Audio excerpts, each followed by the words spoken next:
காவல் நிலையம் அருகே கடத்தப்பட்ட 9 மாத பெண் குழந்தையை நாமக்கல்லில் வைத்து போலீசார் பத்திரமாக மீட்டுள்ளனர்.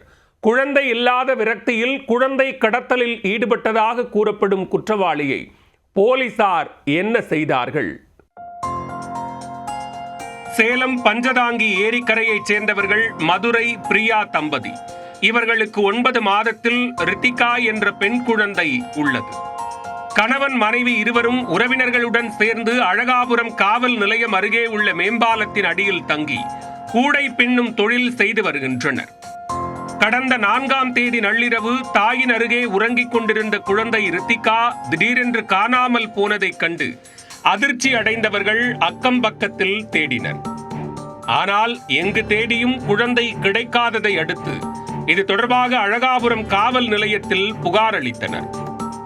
புகாரின் பேரில் வழக்கு பதிந்து விசாரணையை தொடங்கிய போலீசார் தனிப்படை அமைத்து குழந்தை கடத்தலில் ஈடுபட்ட நபர் குறித்து தீவிர விசாரணையில் ஈடுபட்டனர். அப்பகுதியில் பொருத்தப்பட்டுள்ள 100க்கும் மேற்பட்ட கண்காணிப்பு கேமராக்களையும் ஆய்வுக்கு உட்படுத்தினர்.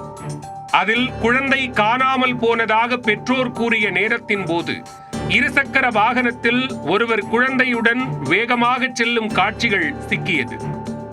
அந்த வாகனத்தின் பதிவெண் கொண்டு அதன் உரிமையாளரை தேடிய போது அவர் பொள்ளாச்சியைச் சேர்ந்த ரமேஷ் என்பது தெரிய வந்தது. அவருடைய அலைபேசி எண்ணிற்கு போலீசார் தொடர்பு கொண்ட போது அந்த எண் சுவிட்ச் ஆஃப் ஆகியுள்ளது. பின்னர் அவருடைய செல்போன் டவரை சோதித்து பார்த்தபோது நாமக்கல் மாவட்டம் துறையூர் அருகே இருப்பதாக காட்டியுள்ளது. இதனைத் தொடர்ந்து தனிப்படை போலீசார் துறையூர் விரைந்து வேட்டையில் இறங்க குழந்தையை கடத்திச் சென்ற ரமேஷ் வசமாக பிடிபட்டார். அப்போது ரமேஷிடம் இருந்த தம்பதியின் குழந்தையை பத்திரமாக மீட்டனர். விசாரணையில் ரமேஷுக்கு திருமணமாகி 2 மனைவிகள் இருப்பதும் அவருக்கு குழந்தைகள் இல்லாததால் சேலம் அஸ்தம்பட்டி பகுதியில் தங்கியிருந்து நீண்ட நாட்களாக நோட்டமிட்டு இந்த குழந்தை கடத்தலை அரங்கேற்றியதும் தெரிய வந்துள்ளது. இதனையடுத்து குழந்தையை தாயிடம் ஒப்படைத்த போலீசார் ரமேஷிடம் தொடர் விசாரணை மேற்கொண்டு வருகின்றனர்.